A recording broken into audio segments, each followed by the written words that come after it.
Welcome back sa aking YouTube channel. This is Sir B, your math teacher. Thank you sa walang sawang pagsuporta sa aking YouTube channel, walang sawang panonood ng videos, and I hope nakakatulong ang aking mga video lessons. And kung hindi ka pa nakapag-subscribe, this is the right time. Please subscribe my channel. Thank you so much. So for today's video, we will be talking about a very important topic or concept in the field of abstract algebra. And we call it a group. Okay? So what is a group?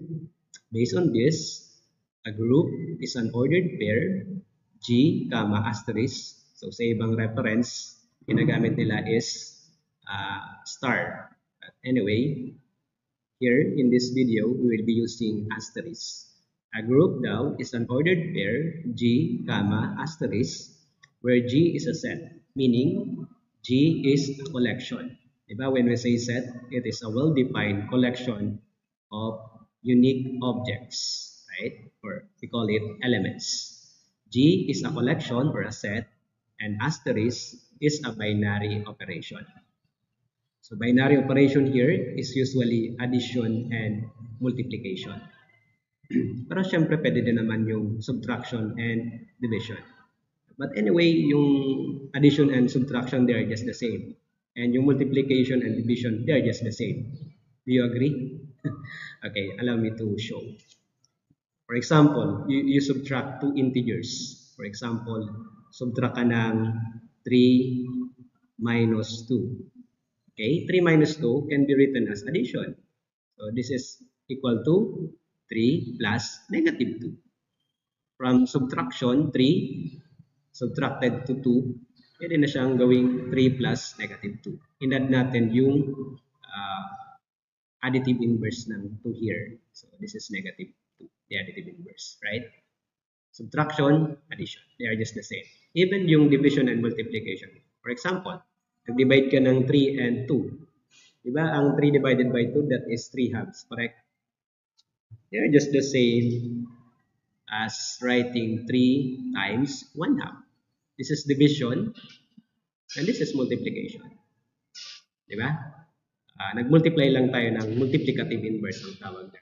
Ibig sabihin, they are just the same. Addition and subtraction, they are just the same. Multiplication and division, they are just the same. Especially in abstract algebra. Okay? So, yung binary operation dyan, kaya nga by, kasi dalawa, di ba? So, yung binary operation dito, usually, addition and multiplication. Asterisk is a binary operation of G, satisfying the following properties.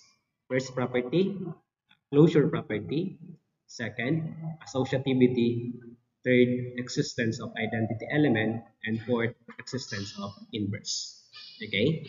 So, ibig sabihin, kapag yung given set with binary operation, na-satisfy itong lahat ng properties na to, itong apat, and then that given set with binary operation, we call it a group. Okay? Allow me to explain the property one by one. Number one, closure property. So based on the definition, di ba? Closure property, based on the definition, asterisk daw is a binary operation. Is a binary operation on G. Okay? So if it is a binary operation, eventually it satisfies closure property. And what do you mean by closure property? Okay? Meaning that is for all A and B element of G. Di ba? Sabi natin kanina, si G is a set. So ibig sabihin may mga elements siya. For example, A is an element of G and B is also an element of G. And then, kapag nag-perform tayo ng binary operation sa dalawang elements na to, the result must be also NG. Right? So, based on this statement, for all, ibig sabihin for every, kapag meron kang A at saka B na galing doon sa set G, yung A at saka B ay nasa set G, and then nag-perform tayo ng binary operation, ang sagot ay nasa G pa rin. For example, A is equal to 2 and B is equal to 1. Okay? A is equal to 2 and B is equal to 1. We know that 2 is an integer, right? And 1 is also an integer. Correct? Halimbawa, nag-add tayo. 2 plus 1, the result is 3. 2 is an integer, 1 is an integer, and 3 is an integer. Okay? Ibig sabihin, itong 2 na to ay integer, ang 1 ay integer, and the result is also an integer. Integer, integer. Halimbawa naman, halimbawa, 1 half. Nag-add tayo ng 1 half. We know that 1 half is rational number, correct? Rational number ang 1 half. Ang 1 half is rational number. Siguro gawin ko na lang ito. 3 halves. And this is 1 half. Yan. 3 halves is a rational number and 1 half is a rational number. What is the result? This is equal to 4 over 2, which is 2. And the result is also a rational number. So rational number added to rational number, the result is a rational number. So we call it closure property. So parang ikaw lang, ano ba, si mama mo ay tao. And then si papa mo ay tao. So ipinanganak ka bilang, hindi naman pwedeng unggoy, di ba? So syempre tao ka rin. So that is closure property. So, parang medyo ano yung example ko dun. So anyways, parang ganun din naman. So we call it closure property.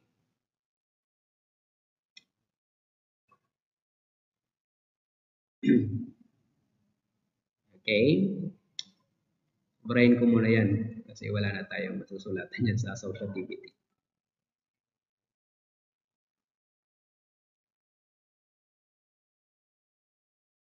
Okay, sa associativity naman, for all A, B, and C element of G, ibig sabihin may elements na A, B, and C, tatlo dapat ano. Okay? Pag meron tayong ganito, A, B, and C are elements of G, and A asterisk B asterisk C. Okay? Andito yung parenthesis sa B and C. This must be equal to A asterisk B. Andito na yung parenthesis asterisk and C. So we call it associativity. If the left-hand side is equal to the right-hand side, okay, we call it associativity or associative property. Okay? So for example, A is equal to 1, B is equal to 2, and C is equal to 3. For example. And then, ang binary operation natin na i-consider is addition. Addition muna tayo. Diba? Halimbawa, A is 1 added to 2 plus 3. Okay? This must be equal to 1 plus 2. Diba? A is 1, B is equal to 2, and C is equal to 3. So 1 plus 2, andito na yung parenthesis, plus 3. 1 plus 2 plus 3. Okay? Siyempre, ito muna ang unahin natin. So this is equal to, yung left-hand side, is equal to 1 plus 5, which is equal to 6. The right-hand side is equal to 3 plus 3, which is equal to 6. They are equal. So, ibig sabihin, it satisfies that associativity or associative property. Okay? So, yan yung associative property. Andito muna yung parenthesis sa dulo. Okay? Ang i-group mo ay yung last two elements, and nandito naman, ang i-group mo naman is yung first two elements. So we call it associativity. And next property is existence of identity element. Okay? Yung identity element naman, okay, that is there exists, okay, kapag nakita kayo ng ganitong symbol, meaning there exists. Ibig sabihin, may nag-i-exist na E. So, ang E na to, we call it identity element. Identity element. So, there must be E or there exists an element E. So, syempre, dapat yung E belongs to G. Kasi G ang ating dito based on the formal definition. Okay? So, there exists E in G wherein or such that okay, such that for all A element of G, and then this implies A asterisk E equals E asterisk A. Okay? And the answer must be A. So, diba? E is an identity element. And for every A, ang A dyan ay element ng G. And then yung E, element ng G pa rin. Halimbawa, addition. Diba sa addition, ang identity element natin ay 0, correct? Halimbawa, ang A natin is 2. Ang E dyan is 0.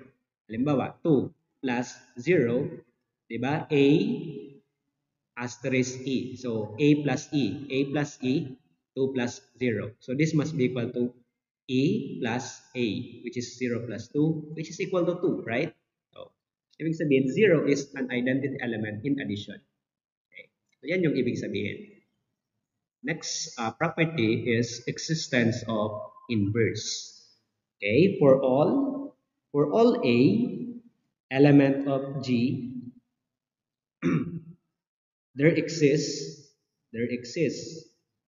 A negative or A raised to negative 1. Ibig sabihin that is the inverse. Yan yung notation natin ng inverse. Ito yung inverse. Inverse. Okay, A negative or A raised to negative 1. Of course, A raised to negative 1, the inverse must be also an element of G. So such that A asterisk the inverse equal to A inverse asterisk A, and this is equal to what? Any guess? So this is equal to the identity element. Okay, di ba? If we perform a binary operation with A and its inverse, the result must be equal to the identity element. So halimbawa, sa addition, if you have 7, okay, halimbawa ang A mo dyan is 7. Ano ang inverse ng 7 sa addition? Di ba we call it additive inverse? Di ba? Ang additive inverse ng 7 ay just the negative. So the negative of 7 is negative 7.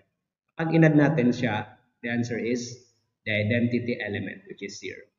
So we call it the existence of inverse. Ibig sabihin, for every element in a given set, dapat meron siyang inverse. Yan yung existence of inverse. So meaning, if all these properties hold in a given set with binary operation, that given set is a group. Okay?